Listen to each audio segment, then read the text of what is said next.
പിന്നെ ഈ കടകണിയിൽ നിന്ന് കരകയറാനും അമ്മ ക്യാൻസർ പേഷ്യൻ്റാണ്. അവരെ പ്രൊട്ടക്റ്റ് ചെയ്യാനുമൊക്കെ ജീവിച്ചിരുന്നാലേ പറ്റത്തുള്ളൂ.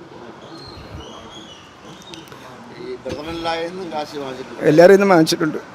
പിന്നെ ഈ ലോണിൻ്റെ പ്രശ്നം വന്നുകൊണ്ട് കച്ചവടം ചെയ്ത് കിട്ടുന്നതെല്ലാം പലിശക്കാർക്കും ലോണും അടച്ച് കട കംപ്ലീറ്റ് വെളുത്ത് സാധനങ്ങൾ എടുത്തിടാനൊന്നും പൈസ ഇല്ലാത്ത അവസ്ഥയായി.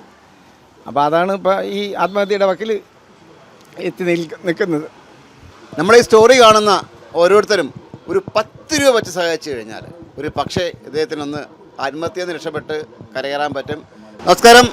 ഈ കൊറോണ വൈറസ് അതുപോലെ തന്നെ ലോക്ക്ഡൗണൊക്കെ വഴിയാതരമാക്കിയ ഒരുപാട് ജീവിതങ്ങളുണ്ട്. അങ്ങനെ ഒരുപാട് പേരുടെ കഥയും ഞങ്ങൾ പറഞ്ഞിട്ടുണ്ട്.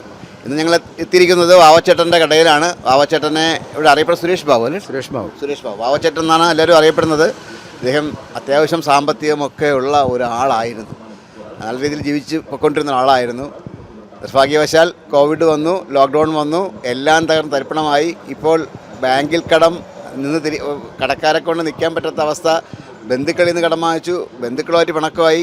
അങ്ങനെ 100 പ്രശ്നങ്ങളുടെ നടുവിൽ അലയുന്ന സമയത്താണ് എന്നെ വിളിക്കുന്നത്. ഞാനിവിടെ എത്തി വാവച്ചേട്ടൻ്റെ കഥ കേൾക്കാം. എന്താ ചേട്ടാ കാര്യം പറയും? കേരള ബാങ്കിൻ്റെ കടമാണ് ഏറ്റവും മുൻപന്തിയിൽ നിൽക്കുന്നത്. പിന്നെ പുറത്ത് പലിശയുള്ള പൈസയുണ്ട്.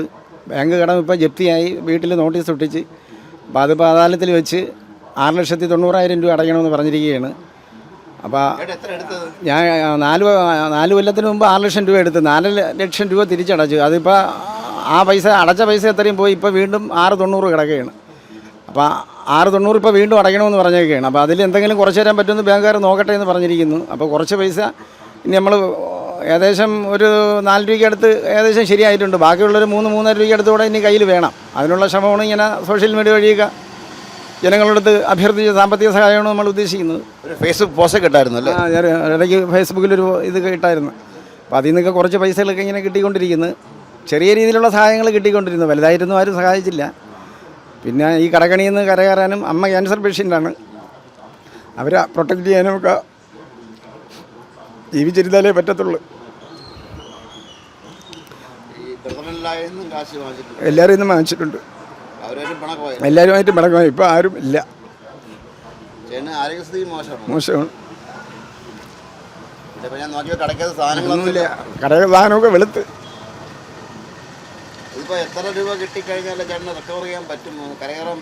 അത്യാവശ്യം ഒരു 3.5-4 രൂപയ്ക്കകത്ത് കിട്ടിയാൽ കരകയറാൻ പറ്റും. 3.5 രൂപയെങ്കിലും ഏറ്റവും കുറഞ്ഞ വേണം. ബാക്കി പൈസ ഏകദേശമൊക്കെ തരാമെന്ന് പറഞ്ഞവരൊക്കെ കുറച്ച് ആൾക്കാർ തരാമെന്ന് പറഞ്ഞിട്ടുണ്ട്. കൈ കിട്ടും. 3.5 രൂപ കിട്ടും. 3 രൂപയ്ക്ക് പുറത്ത് വേണം. 3.5 രൂപയ്ക്ക് അടുത്ത് വേണം. ആദ്യ കാലഘട്ടത്തിൽ ഇപ്പോഴത്തെ കല്യാൺ സിൽക്കിൻ്റെ ഓപ്പോസിറ്റ് വലിയ കടയായിരുന്നു. 7 ജോലിക്കാരും മറ്റ് കച്ചവടമുള്ളൊരു വലിയ പൂക്കടയായിരുന്നു.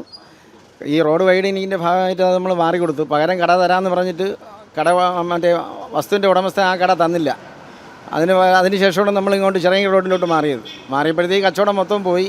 തിരക്കൊഴിഞ്ഞ റോഡാണ്. അതനുസരിച്ചുള്ള കച്ചവടമേ ഉള്ളൂ. പിന്നെ ഈ ലോണിൻ്റെ പ്രശ്നം വന്നുകൊണ്ട് കച്ചവടം ചെയ്ത് കിട്ടുന്നതെല്ലാം പലിശക്കാർക്കും ലോണും അടച്ച് കട കംപ്ലീറ്റ് വെളുത്ത് സാധനങ്ങൾ എടുത്തിടാനൊന്നും പൈസ ഇല്ലാത്ത അവസ്ഥയായി. അപ്പോൾ അതാണ് ഇപ്പോൾ ഈ ആത്മഹത്യയുടെ വക്കിൽ എത്തി നിൽക്കുന്നത്. എനിക്കറിയാം ചേട്ടനെ. ഇപ്പോഴാണ് എനിക്ക് ഓർമ്മ വന്നത്. കാരണം അവിടെ ഒരു വലിയ പൂക്കട ഉണ്ടായിരുന്നു. ഇപ്പോഴാണ് ചേട്ടൻ്റെ മുഖമൊക്കെ ശ്രദ്ധിക്കുന്നത്. ആ പൂക്കട ഒരുപാട് പേരൊക്കെ പിന്നെ 8 ജോലിക്കാരുണ്ടായിരുന്നു. 8 ജോലിക്കാരോളം ഉണ്ടായിരുന്ന കടയാണ്. ഈ റോഡ് വഴി നടന്നിട്ട് ആ കട തരാമെന്ന് തന്നില്ലല്ലേ? പുള്ളി കടയുടെ ഉടമസ്ഥൻ തന്നില്ല. അവർ പിന്നെ വേറെ ചെറിയ പാർട്ടാക്കിയിട്ട് വേറെ വലിയ വാടകയ്ക്ക് ഡെയിലി വാടകയ്ക്ക് വേറെ കൊടുത്തു. നമുക്ക് തന്നില്ല. എനിക്കും NSK ഓറഞ്ച് ഫ്രൂട്ട്സ് കച്ചവടം ചെയ്യുന്ന പുള്ളിക്കാണ് പകരം കട വേറെ തരാമെന്ന് പറഞ്ഞിരുന്നത്. നമുക്ക് 2 പേർക്കും തന്നില്ല. അതിൽ അല്ല പുള്ളി അതിനും അടുക്കായിരുന്നു. പറ്റത്തില്ല. അവസ്ഥ എന്ന് പറഞ്ഞാൽ വളരെ ദയനീയമാണ്. അങ്ങനെ ഇരിക്കുന്നു. അപ്പോൾ ഇത് ജനങ്ങളുടെ അടുത്ത് എന്തെങ്കിലും ചെറിയ സഹായങ്ങൾ ചെയ്യാൻ പറ്റുമെങ്കിൽ ചെയ്യണമെന്ന് പറയുന്നതിന് വേണ്ടിയാണ് ഇപ്പോൾ ഈ GPay നമ്പറുണ്ട്. എല്ലാം ഉണ്ട്. ഒന്ന് തന്നെ. കൊടുത്തോളൂ.